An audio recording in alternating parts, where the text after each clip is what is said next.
Sure. Yes, cool.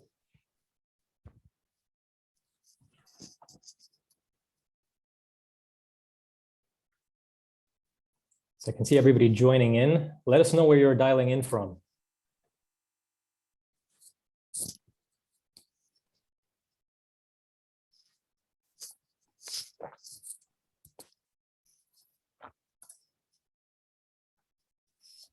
Arkansas, Lisbon, nice.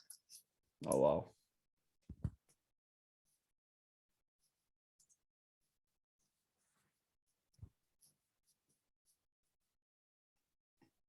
Is there anyone from Denmark?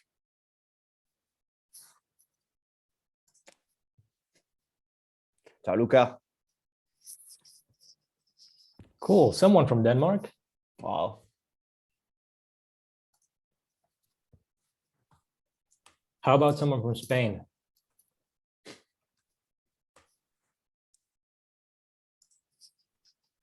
Okay, Argentina. A couple of folks from the US as well.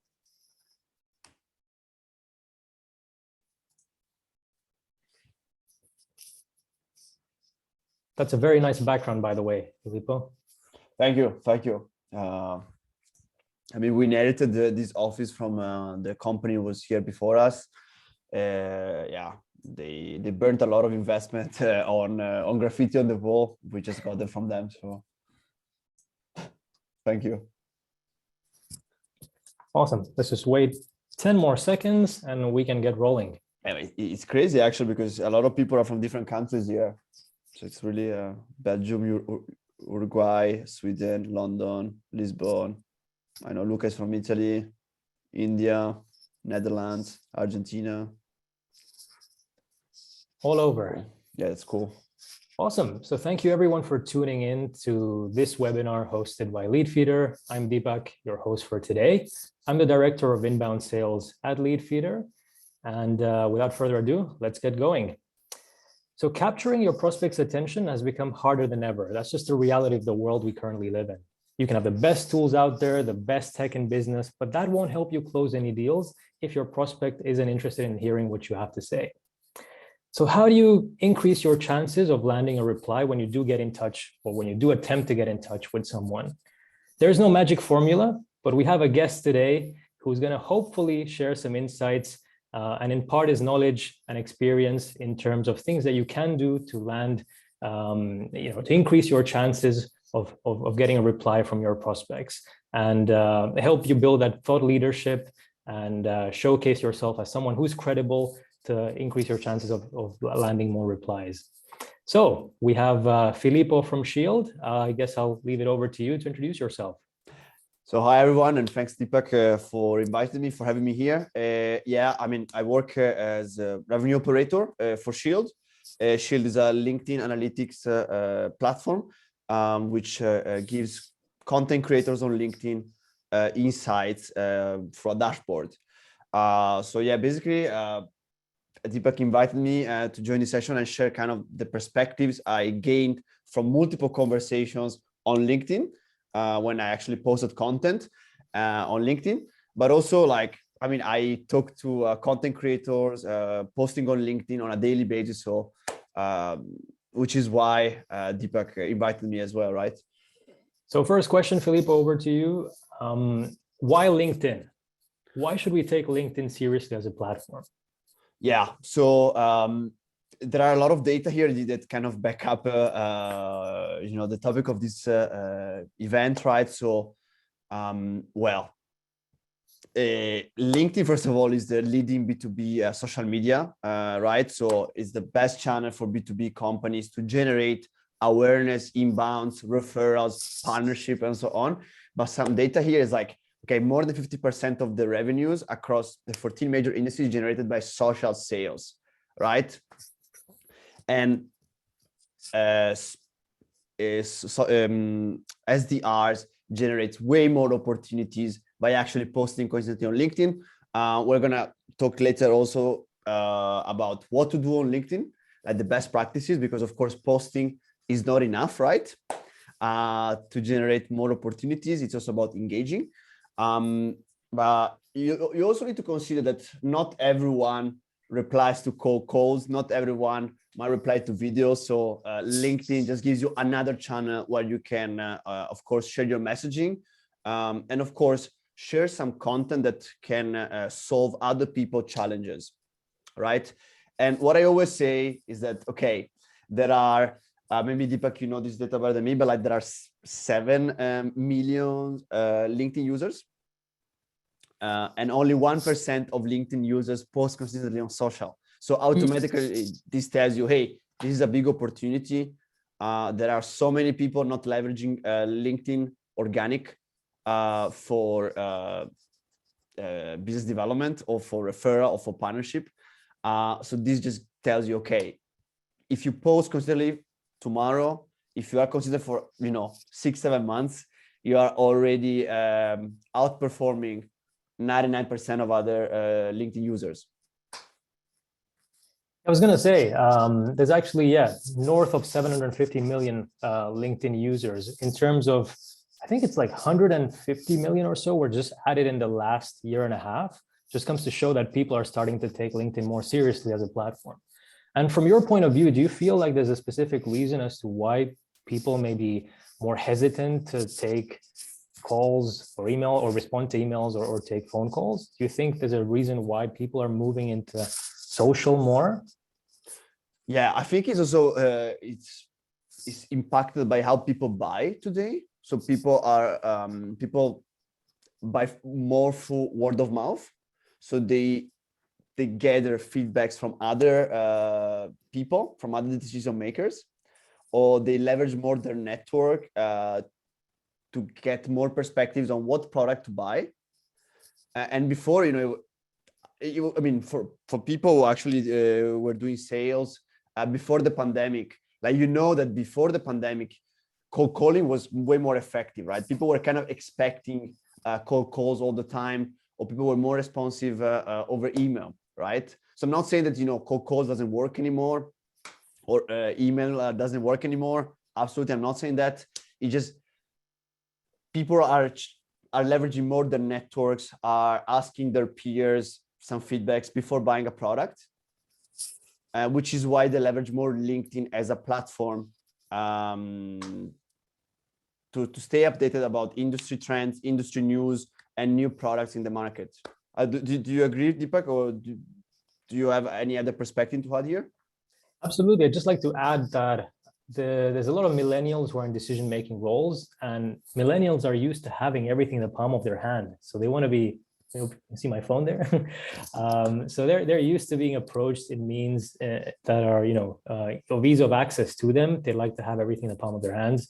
And so LinkedIn is they've grown up with social media. So they're comfortable in terms of using social media as a means to, interacting and communicating with people. So I think that's why they're more receptive to messages on LinkedIn, just because they've grown up with social media. They've gotten used to using it as a means of communicating and exchanging value with other individuals. So this is a question that came up surprisingly earlier this morning. I put out a post on there, promoting this webinar, and someone reached out saying, "Can you address this in the call? What should people be posting about?" So do you want to take us through it, Filippo? Absolutely. So, well, here there is a great list of what you can talk about. In the next slide we're going to share later, we have actually, a list of topics you can talk about. So once Deepak moves to the next slide, I'll suggest for you to take a screenshot if you really struggle to post content on LinkedIn. But my suggestion here is that, first of all, you don't need to kind of start super shiny on LinkedIn. I mean, no one expects you to start posting tomorrow and get tons of reaction. That's not going to happen. So it's really about kind of, okay, try to kind of put some boundaries on the topics you want to talk about, especially on LinkedIn. So this is from Deepak, right? And kind of, I really like the macro topics he mentioned here. So how to is like really actionable content, solving other people's challenges, right? Or you want to share, of course, your opinion about a specific topic. Ideally, it's an an opinion related to a topic relevant to the industry you are working in, right? Or achievements, right? So your team achievements, your company achievement, a specific event you want to promote, maybe, right? Knowledge, skills, your golden nuggets, something that kind of had helped you in the past to solve a specific challenge, and then you want to share with other people so you can really facilitate other people's lives. And then of course you have soft skills, productivity, leadership.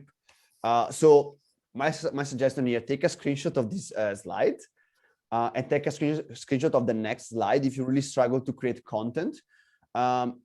Because at the end of the day, right, the first few times is going to be challenging to post content. But these kind of topics already put some boundaries, right? Already tell you, okay, how to content. Okay, I work in sales as an SDR, so maybe I can share how I generate leads through cold calling. Okay, so maybe I can share good practices or bad practices about cold calling, right? Or maybe you work in marketing. Maybe you are a content marketer, so you want to share specific frameworks on how you create content for the different channels you are kind of working on, right? And this can be applied to different roles.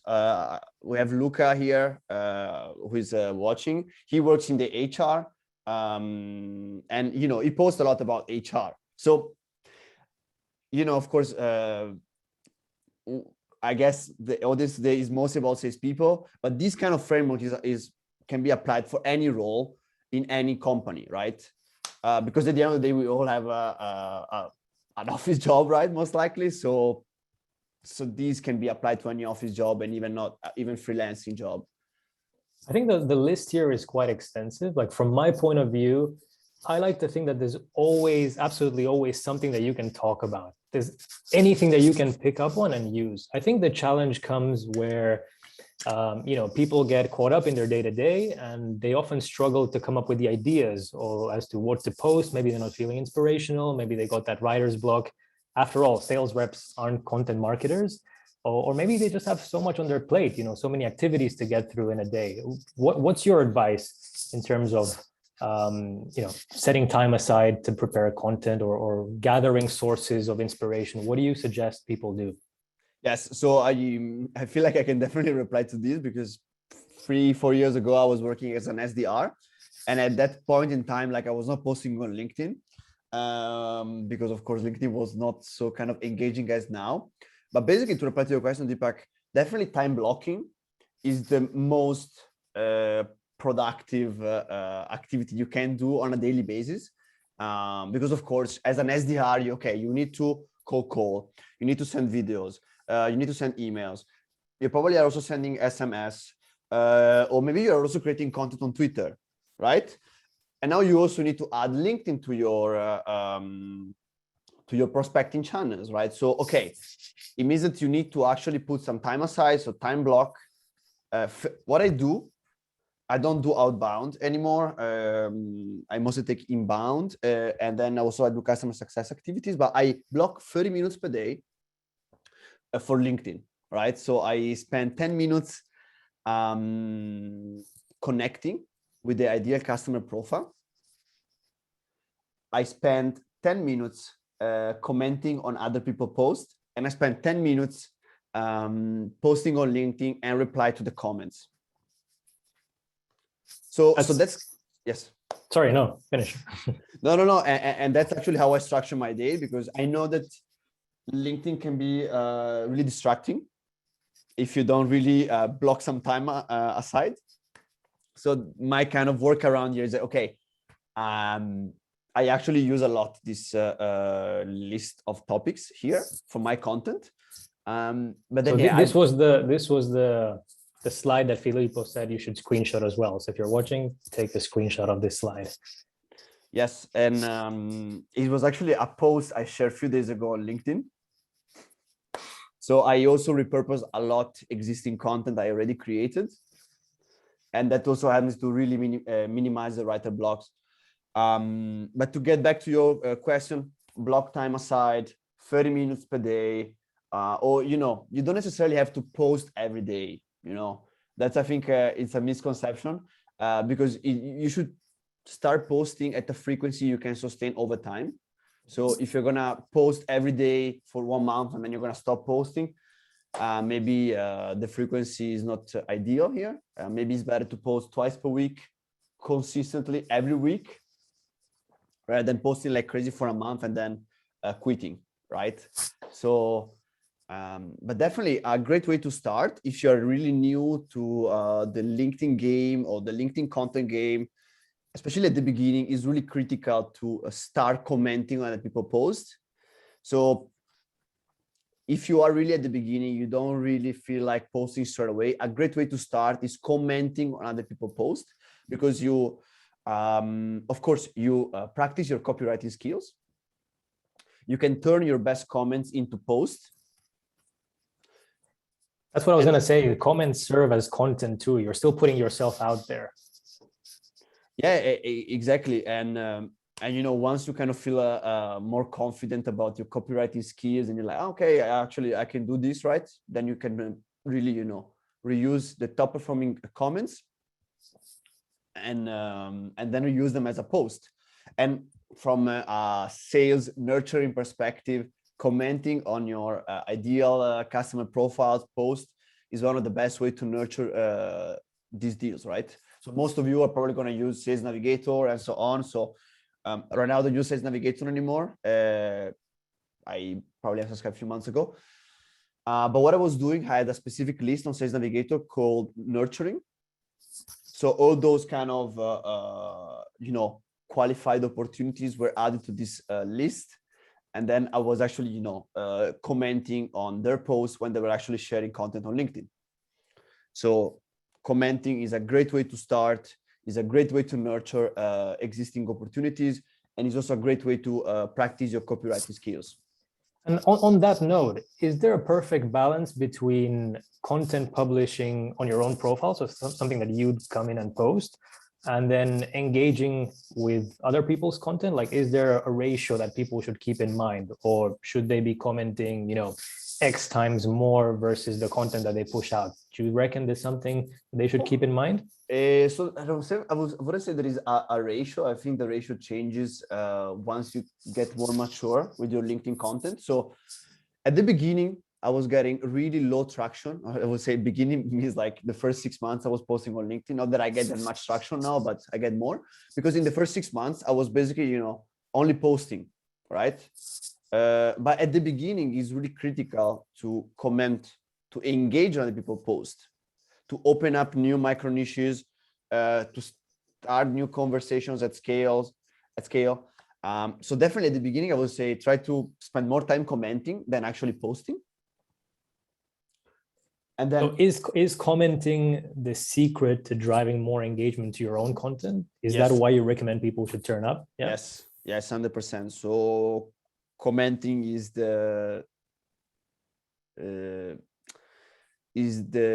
really the starting point of your LinkedIn presence. If you never posted before on LinkedIn, start by commenting first. You know, get into this habit of commenting, and then add posting on top of that. It's just going to be easier. You're just going to get way more traction at the beginning because people already know you. People have already seen you in their content.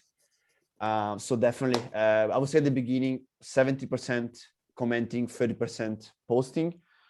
Once you get more mature, and of course, you get more mature with your LinkedIn content, maybe you can comment less and of course post more.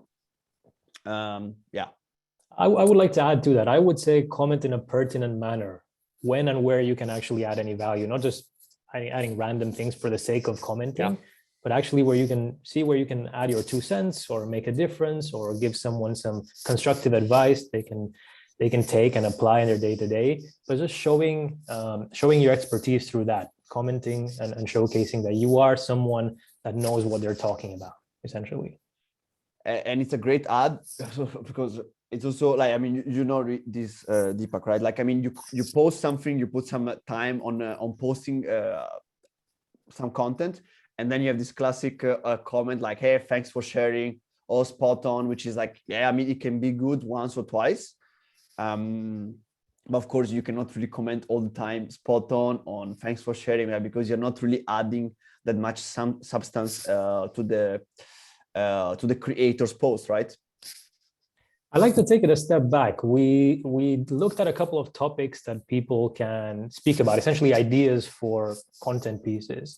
But then how do you actually go and curate that piece of content? So let's say you choose a topic, this is what I'm going to be writing about, or I'd like to make a post about so-and-so. How do I actually go on and gather more inspiration for that topic? Or where can I get more insights from? I'd like to just share some of the strategies that we employ at Leadfeeder, or at least things that we're testing out. The first one, very simple, just ask your existing users, just ask them, why did you buy from us?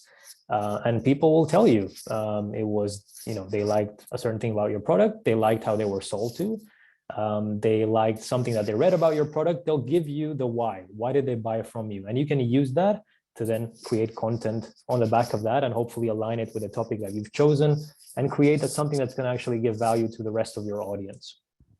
Follow your audience on socials. If you're targeting certain individuals, you have them as companies to go after or individuals to target, just follow them on socials, see what they're posting, what they're engaging and interacting with, what are they measured on, what are they working on, and see, and by following them, you can get an idea of what kind of person you're dealing with. What sort of stuff do they like reading? What do they engage with? You start to get a feel for their tone of voice, how they like to be approached. And you can use all these insights to create content that's specifically targeted at that kind of persona. And I think this is another good one. Perhaps you can add your thoughts on this one. It's speaking to your customer support team, just because I've interacted with your customer support team various times at Shield. So, this is a great way to find out what do people really care about. Just because the customer support team is faced with objections and challenges every single day, right? So, it's a great place to kind of get some source of inspiration, but also get an idea of, what are some of the challenges that our prospects are going through, and how may you be able to help them address some of those issues with your content. I think this is great. And to add to what you just said, Deepak, we do something here at Shield, because, I also have access to Intercom, which is our customer service platform, right?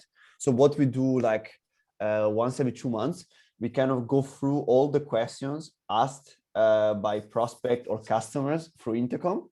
And then we kind of map them out in a spreadsheet. And we get all these questions, right, from people. And all these questions are not necessarily related to the Shield product, but most of the time these questions are related to LinkedIn, right? Hey, how do I calculate the engagement rates?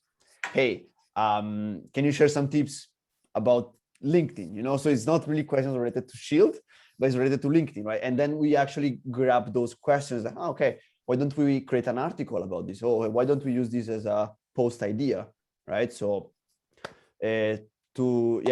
really gathering prospects, customers, opinion leaders' questions is a great way to always have content ideas, not only for your personal profile, but also for your blog and for social. Awesome. And I'd like to showcase as well some G2 reviews as well that have been very helpful in terms of uncovering content ideas, specifically for myself. So I went on there just to see what people had to say about Leadfeeder. And I noticed comments on the likes of people complimenting the adoption of our tool, how easy it is to use, the workflows, the notifications, how great they are, that everything fits, within their current ecosystem without disrupting what they're currently doing.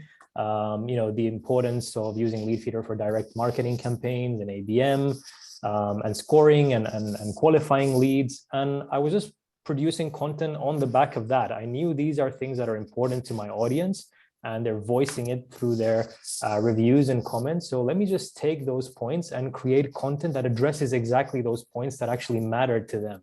So again, your G2 reviews and whatever other platform you use to collect reviews from your audience and users and clients is a great source to get into understanding what people are really after. What are some of the pain points and challenges that they have, and why ultimately they bought your solution to address what points. Just keep that in mind. It's a little trick. It always works, and it gives you, never-ending source of ideas to take advantage of for your content. I have to say I never done this, but it's a really good idea. Filippo, communities. Have you used communities outside of LinkedIn for content ideas? Not really. I do. No, not really. I know a lot of people use Quora, Reddit. Now there is Luma or Discord to get new content ideas. I don't personally. But you definitely have something to add here. I was gonna say Reddit is fantastic, especially the subreddit sales group. There's like salespeople who are voicing the challenges that they're encountering on their day-to-day basis. And because they're hiding behind an avatar there, so they're usually spilling all the things that are going on behind the scenes, and you can really pick up on so many insights. And there's a lot of people that then go in, share their thoughts, or also seem to have the same challenges that those individuals have as well. So it's a great place to, again, get some ideas for content. And usually there's more concrete details that you can find in these sort of communities. People are more opening up rather than what they would on LinkedIn, for example, where they're hiding behind their profile and they're a bit more wary of who else might be watching their content or might be following them on there. So yeah, another great place, another great source of insights and content ideas. How about any key industry pages? Do you use any of those? Do you subscribe to some of those? No, I have to say no. I don't really use them much communities for getting content ideas myself. I look. I actually joined a community for salespeople this week. It's called Bravado. Probably you're also there. That's right. Yeah. Yeah, and I actually started following that specific community for getting content ideas, or also just to kind of stay updated with the sales trends, right? But definitely, like here, I definitely can improve in terms of checking ranking blogs or key industry pages. We're really fully immersed in LinkedIn here at Shield, so it's definitely good to kind of differentiate sources of content. So how would you measure success on LinkedIn? Like, let's say someone listens to the advice you've shared today, they go out on LinkedIn, they start posting. How should they know whether they're on the right track or what they should be aiming towards essentially? Yeah, so in terms of I would say you start new connections, you start new conversations on a daily basis. So that's already awesome. And if you are, so of course, successful salespeople means brand awareness, means more meetings booked, means more won deals. So how do you measure that from a sales perspective? It's just easier to start conversations with prospects. That's how it is. You are automatically, people already know you, or they've already seen you before, right? Or they might have already engaged with your content, especially if your content helps them to solve specific challenges. So I'm not telling you that, hey, you post tomorrow, you're going to get 10 leads straight away in your CRM. I'm just saying, hey, give it some time, give it 4 or 5 months. You're going to probably be invited also to third-party events like I am today, right? That's also a way to measure success. So you are invited to third-party events. You accelerate your career as well. You are more likely, I'm not saying you're more likely to get promoted, because you are actually measured on the leads you bring to the table and to the deals you actually close. But you get invited to third-party events. You are viewed as a knowledgeable professional in the industry. People sometimes will just come really inbound to you, say, hey, I'm interested in what your product offers. It happens all the time to me and to my colleagues at She when we post on social. But overall, you just get so many kind of benefits of posting on social, and the more kind of you test, the more you actually figure out what's really working, and the easier it becomes to actually solve your prospect or audience challenges, right? Because by actually posting, by reply to comments, you kind of know already what type of content is going to perform and what type of content is not going to perform. So it's kind of a testing, learning, posting, tweaking all the time. Nice. And I'd just like to ask you from a personal point of view, what's been your biggest takeaway or the biggest benefit, I guess, since you became a creator on LinkedIn? What's something that you're most proud of, I guess, of having achieved? Yeah, that's a really good question. I mean,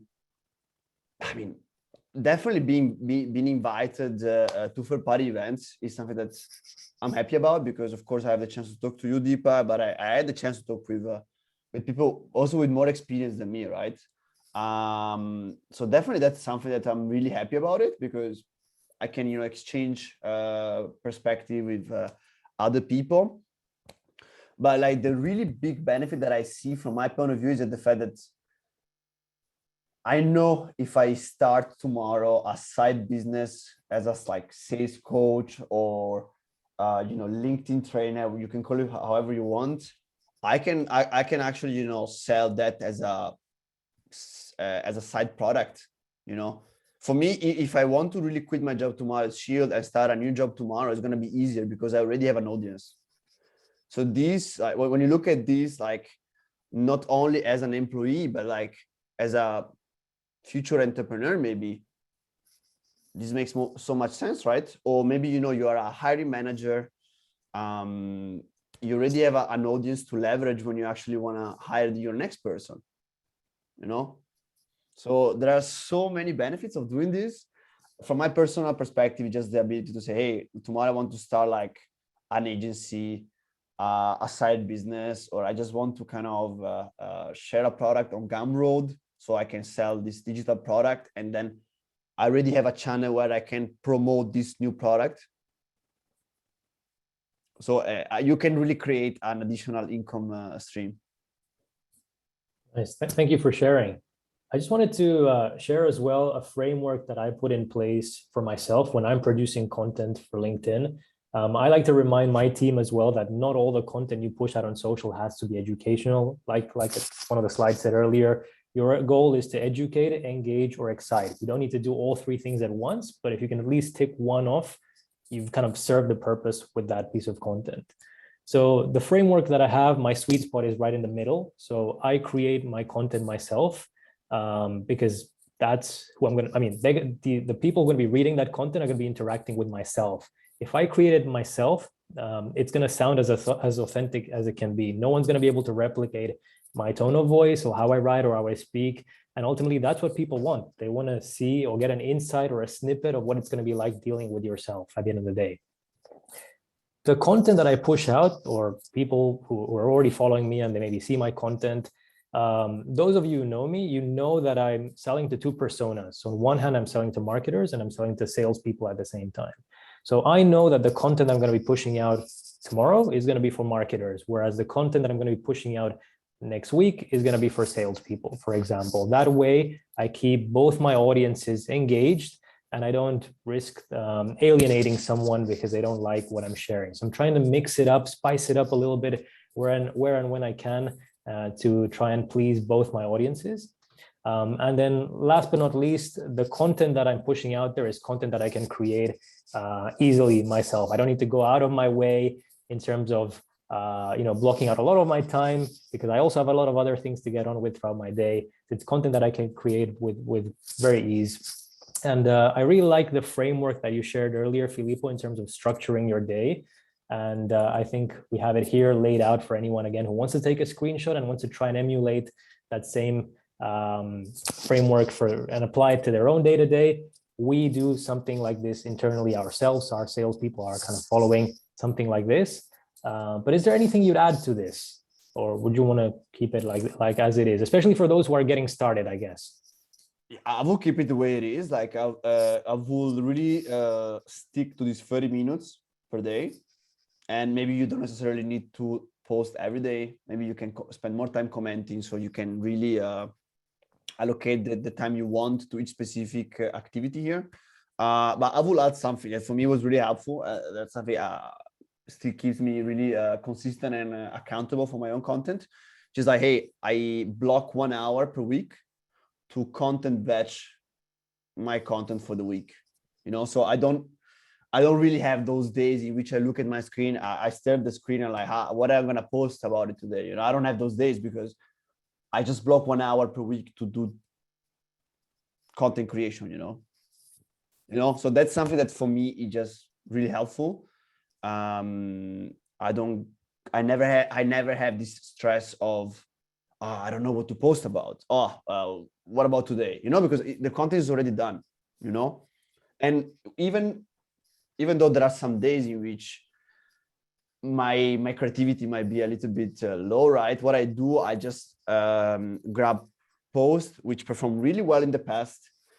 Maybe they performed really well 6 or 7 months ago. I just copy them. I just rephrase them. I add a new perspective to keep them up to date, and then I post them again.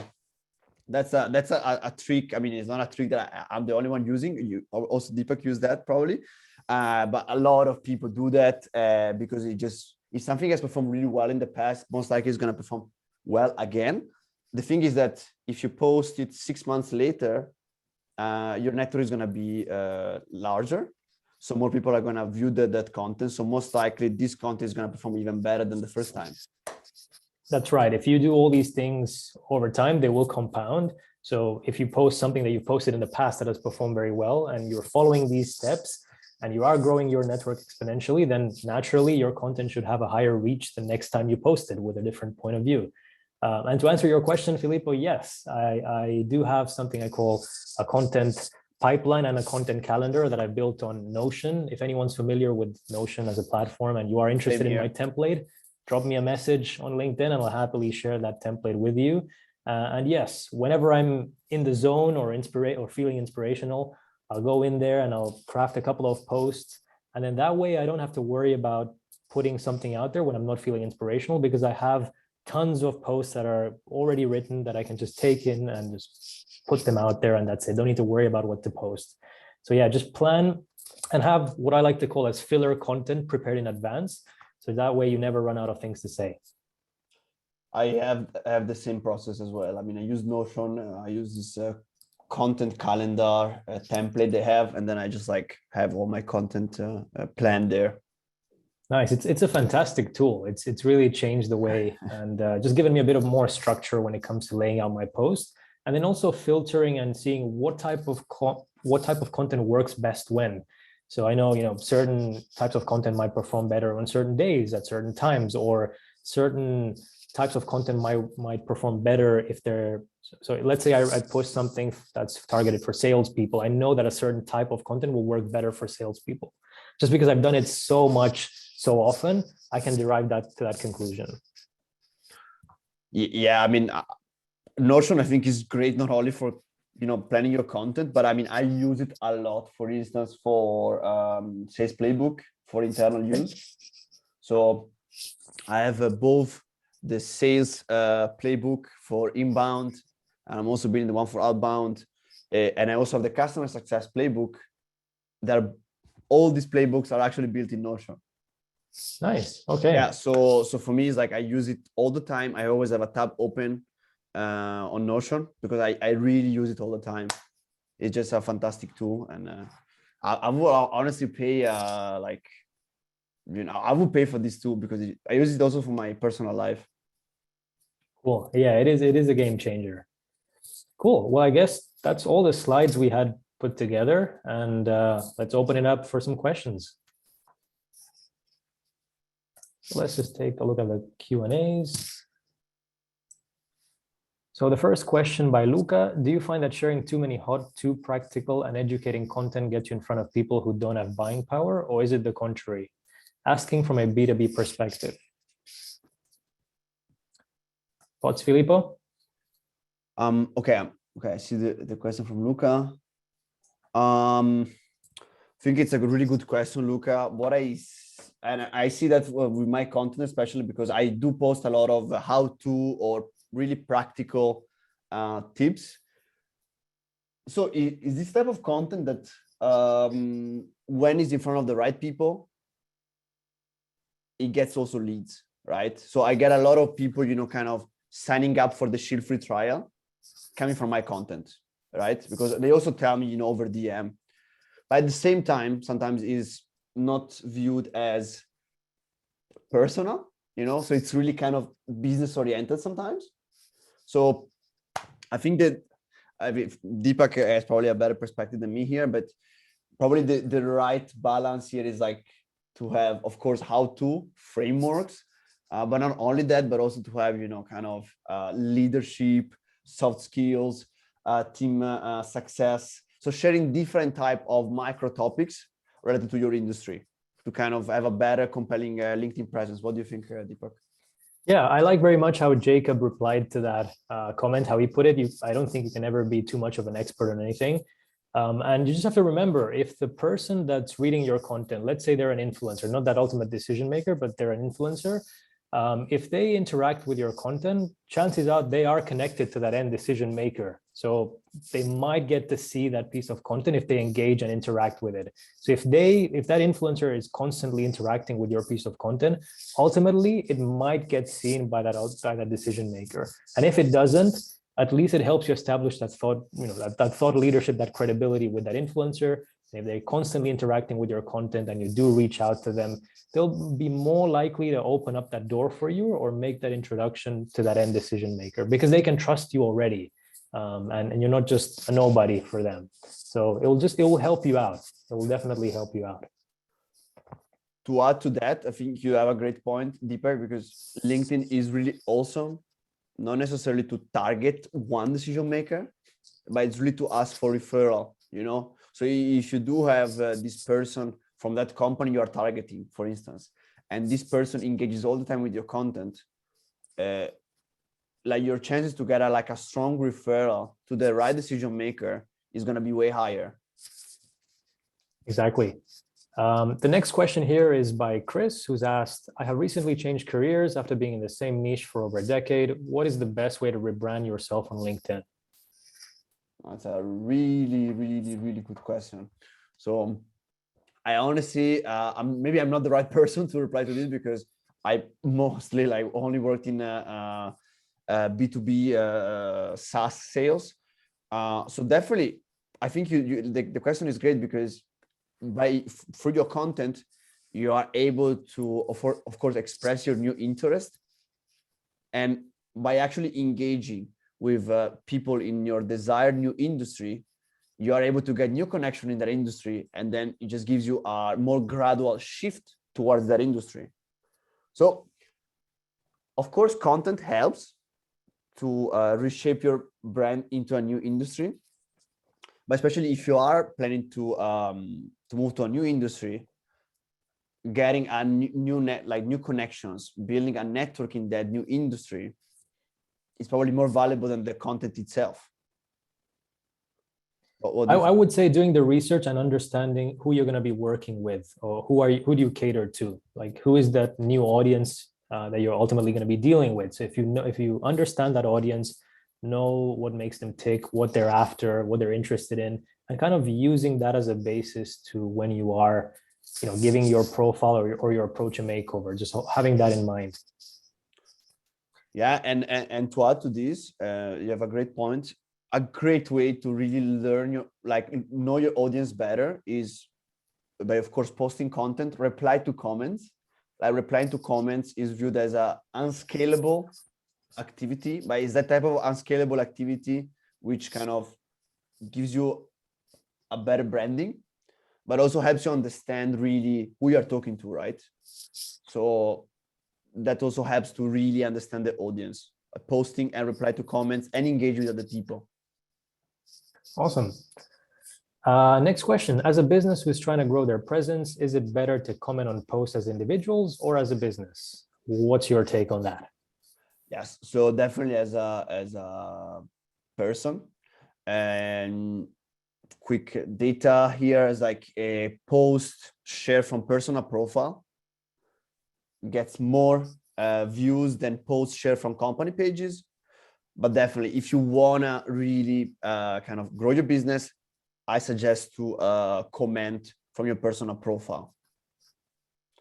And the reason why is that when you comment with your company page, on behalf of your company page, it's still viewed as a corporate page, right? So it's still viewed as business related. when you're a personal profile, you're not necessarily commenting to grow your business. I mean, maybe you do want that, but you are also viewed as less innocent, if you pass me the term, compared to a company page. I don't know if you have something to add here, Deepak. I think it's a really good question.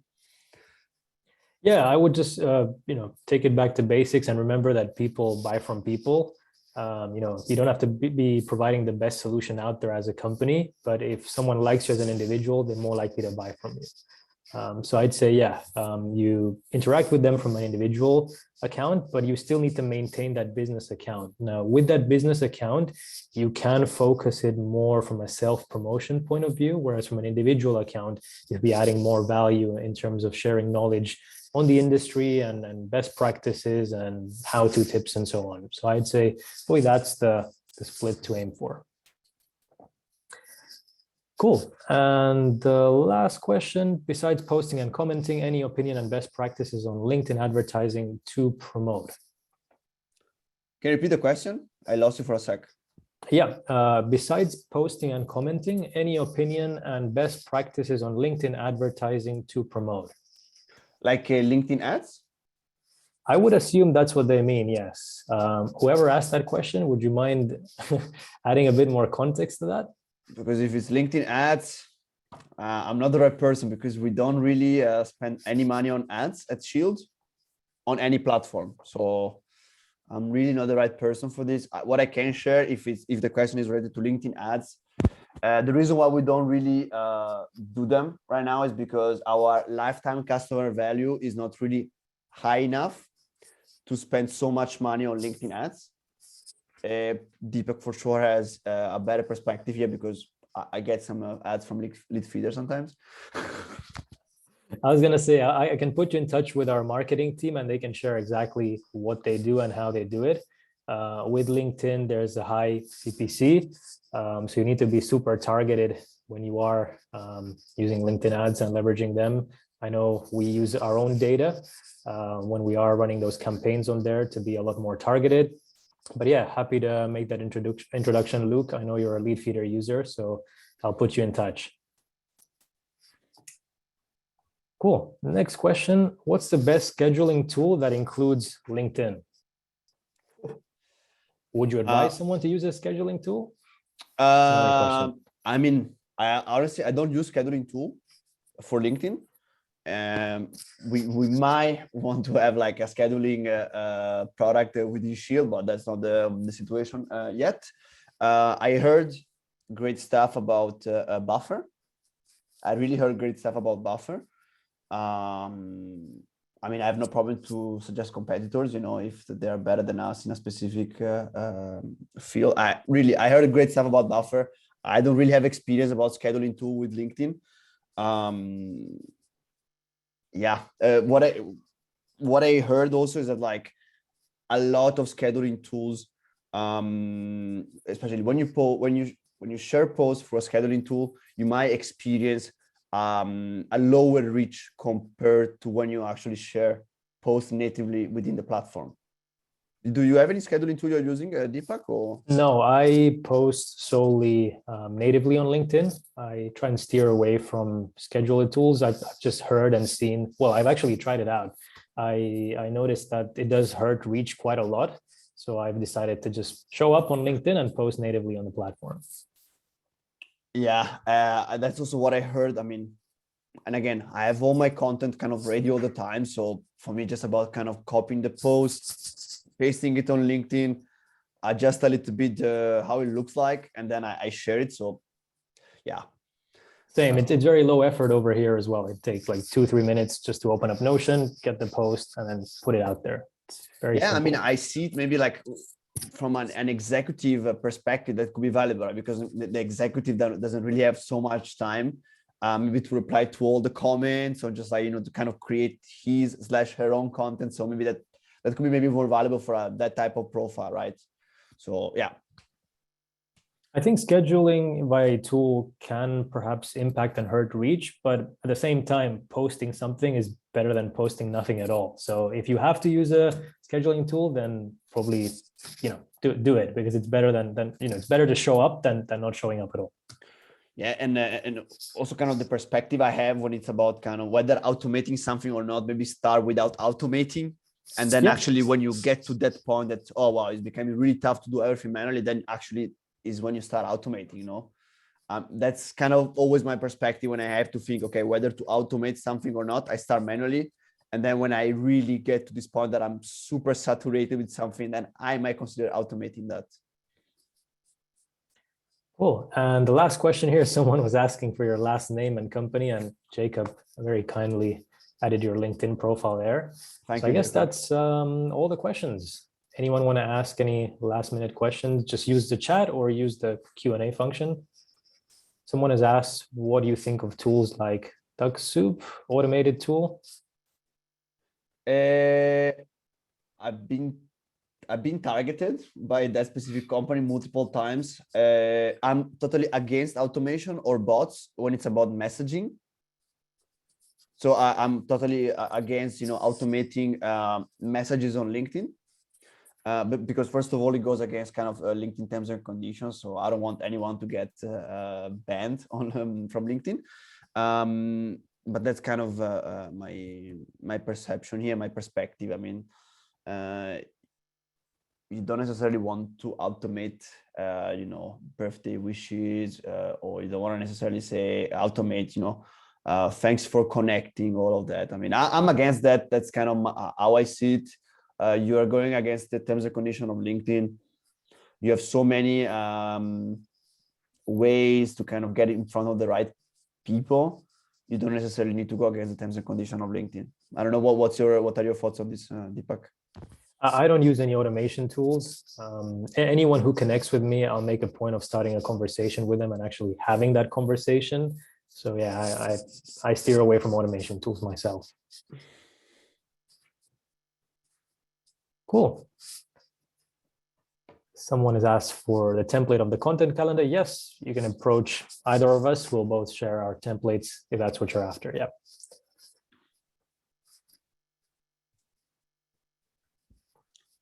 Cool.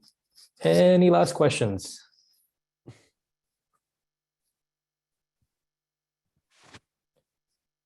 I'll take that as a no. So I guess we can conclude today's webinar. Thank you very much, Filippo, for coming along and sharing your stories and sharing your tips and tricks and best practices and giving something for our audience to impart with and hopefully start applying to their day-to-day LinkedIn practices. Any last things that you like to share before we let you go? No, I mean, thanks for having me, Deepak. It was super nice to kind of course, being here. Also meet your team before, like to prep, you know, this kind of event. Super good, man. Awesome. Well, thank you for coming along once again, and chat to you soon. And yeah, I wish everybody a good rest of the day wherever they are. Yeah. Bye, everyone. Wish you a nice day.